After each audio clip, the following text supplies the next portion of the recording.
In 1996, two researchers wrote a book that convinced an entire generation that the path to wealth was simple. Cut your spending, clip coupons, drive a used car, skip the coffee. 30 years later, that advice has been repeated so many times in personal finance courses, Reddit threads, and motivational videos that most people accept it as settled science. It isn't. And the data that disproves it has been sitting in plain sight. In the Federal Reserve's own research, in the behavioral economics labs at Harvard and Princeton, and buried inside the updated version of the very book that started the myth. This is not a video about whether saving money matters. It does. This is a video about what happens when saving money becomes the strategy itself, and why, for most people, that does not build wealth. It prevents it. In 1996, Thomas Stanley and William Danko published The Millionaire Next Door. The premise was compelling. America's millionaires weren't who you thought they were. They weren't doctors in Ferraris. They were accountants in used Toyotas. They lived below their means. They tracked every dollar. They said no to things their neighbors said yes to. The book became one of the best-selling personal finance titles ever written. It convinced a generation that the average earner could reach millionaire status through discipline alone. But there was a statistical problem, a serious one that Nassim Taleb, the mathematician behind Fooled by Randomness, identified almost immediately. Stanley and Danko surveyed people who had already become millionaires, extracted the traits those people shared, frugality, discipline, used cars, and concluded that those traits caused the wealth. But what about the people who drove used cars, clipped coupons, tracked every dollar, and never became millionaires? They were never studied. They don't appear in the data. They are what Taleb calls the invisible cemetery, the vast population of outcomes that the method cannot see because it only surveys the survivors.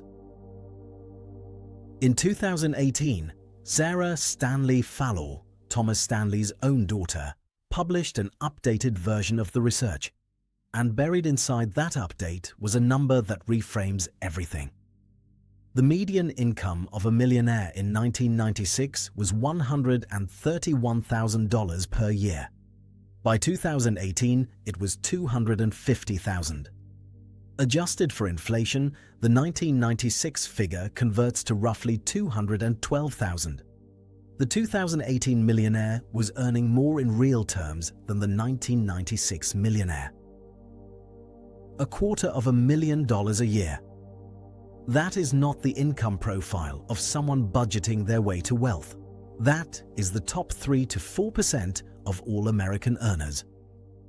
The 2025 Federal Reserve Bank of Boston paper, analyzing the latest survey of consumer finances, makes this structural point with mathematical precision.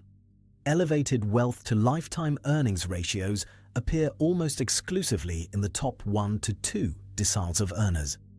And when researchers removed unrealized capital gains from the model, the wealth gradient narrowed dramatically. The wealth gap is not primarily a savings discipline gap. It is a business equity gap, an ownership gap. Frugality is the defense. High income is the offense. And if you are only playing defense, the question worth asking is, why? The answer, and this is the part that gets left out of almost every personal finance conversation, has a lot to do with what extreme frugality does inside the brain. In 2013, Sendil Mullainathan at Harvard and Eldar Shafir at Princeton published Scarcity. Their core argument was not about poverty in the conventional sense. It was about what the subjective feeling of not having enough does to cognition. When you experience scarcity, whether imposed by circumstance or self-imposed through extreme budgeting, your brain tunnels. It locks attention onto the immediate deficit and refuses to let go. This is useful in a genuine emergency, but it carries a cost.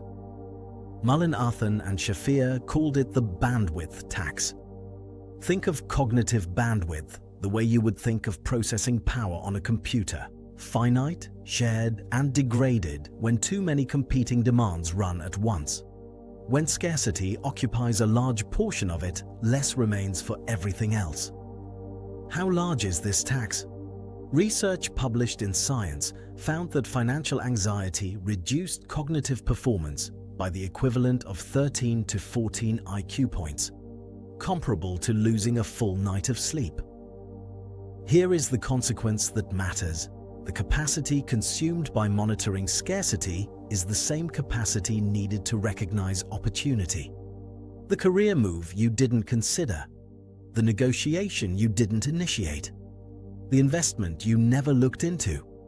The budget tracker holds your attention inside the tunnel. The opportunity was just outside it.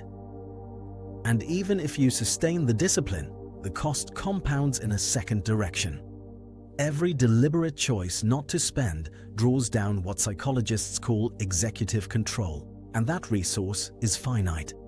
When it runs low, people don't gradually ease the rules, they break them completely. A single compensatory spending event erases weeks of restraint. The same dynamic that causes strict dieters to binge applies to strict budgeters. A budget with no release valve is a budget that eventually breaks.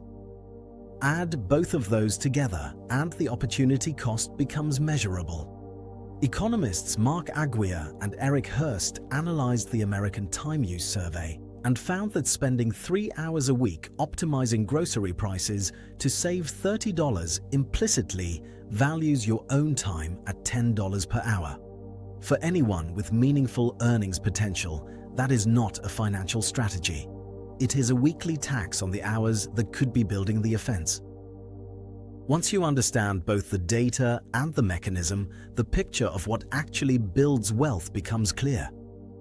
The Spectrum Group, one of the most rigorous research firms tracking ultra-high net worth households, asked people with between $5 and $25 million in net worth to identify the factors most responsible for their wealth. 96% said hard work, 91% said education, 87% said smart investing, 75% said frugality. Frugality is present, it ranks fourth. Below hard work, below education, below investing. It is a supporting behavior, not the engine. The more revealing finding is where wealthy people actually direct their attention.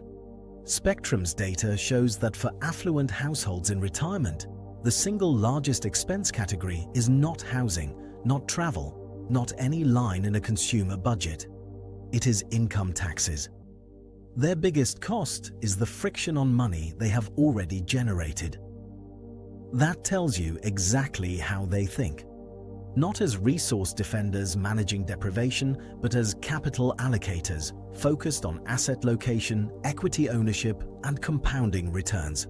They optimize at a level where the gains are measured in hundreds of thousands, not hundreds. Data scientist Nick Maggiulli puts the practical reframe clearly. Stop optimizing $5 decisions. Start optimizing $50,000 decisions. Housing costs, education debt relative to expected income, career trajectory, equity exposure. These are the decisions where the upside is structural and uncapped, and they do not require exhausting your cognitive bandwidth over the grocery bill. Frugality without income growth is arithmetic. Every dollar you save has a ceiling, your current spending level. Once you have cut everything cuttable, you have reached it. Income growth, skill acquisition, equity ownership, these compound. There is no ceiling. The most expensive financial decision isn't buying the coffee. It's never asking for the raise, never making the move, never deploying the capital because the budget tracker had your full attention. 30 years of data have been making this point quietly, while a compelling story about used Toyotas drowned it out. If this changed how you think about money, new research goes up every week on the Money Brain. Each video explores the behavioral, economics, and psychology behind financial decisions most people never question. Subscribe if that's the kind of thinking you want more of. The studies and sources behind this video are linked in the description.